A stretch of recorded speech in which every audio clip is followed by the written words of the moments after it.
Team USA crushed Serbia today, 110-84 for a margin of victory of 26 points. You would think if you didn't watch this game, this was an easy blowout from start to finish and the US just owned them from the get-go. But that wasn't the case. This game was close in the first half. It kept on going back and forth. Serbia had a few leads in this game from the beginning. Obviously, they weren't able to keep them, but they were always right there in striking distance. It was like the U.S. would go on a run, Serbia would go on a run. It was just back and forth. And a few times, like I said, Serbia had the lead, but just couldn't maintain the leads over Team USA.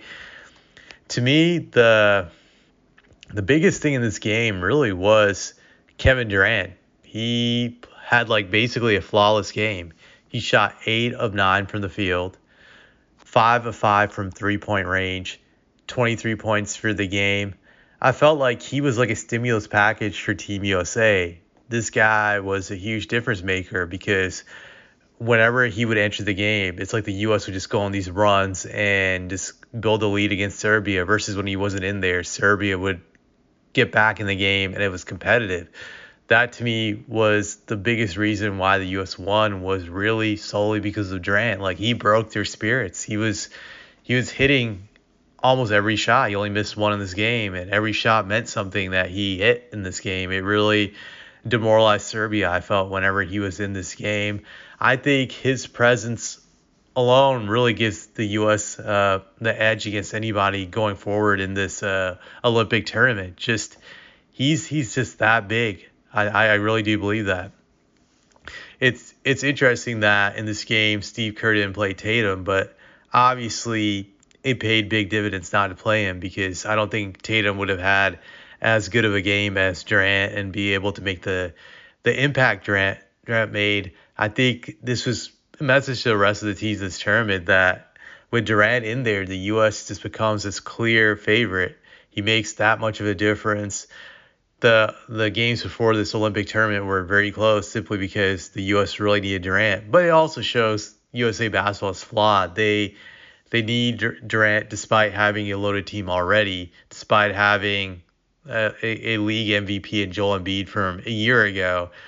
You have LeBron, you have Curry, but you still need Durant's presence off the bench to maintain this team and to dominate other teams, just to widen the gap between the U.S. talent-wise and the rest of the world. I would say another thing about this, it shows that the U.S. is kind of like on borrowed time, I feel, in the sense that they're ahead of the world right now just by adding Durant by a safe margin, I would say, for now.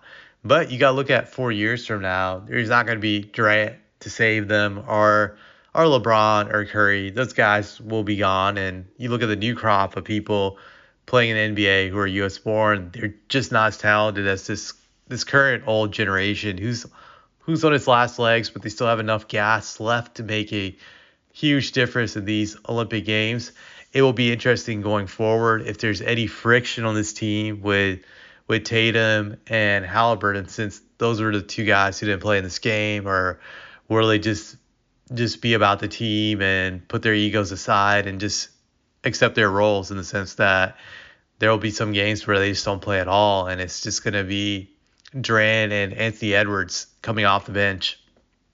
Yeah, so two main perimeter guys and Derek White, obviously. But it seems like the lineup that Kerr played today will be pretty much the lineup that he plays for the rest of the Olympics, bearing some extreme situation.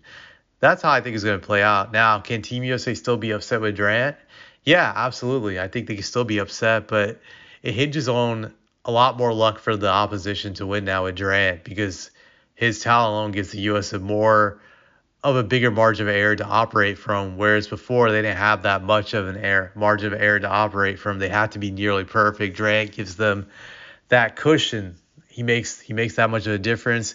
It will definitely be interesting when they play South Sudan in the next few days to see if they blow them out. I think they're going to try to blow them out just to send a statement. I expect them to win against South Sudan at least by 20 or 30 points. I would be surprised if this rematch, it's competitive. If it is competitive, then I think Team USA is in some trouble. I think the other thing to look for is with Durant, like this game, he was very hot. He came back. Does he show any rust going forward? And does that calf sprain injury flare up again? If it does, then that could also hurt Team USA. But this game, Durant really showed what a dominant force Team USA can be with his presence there, and he made them the team to beat going forward. I definitely believe that.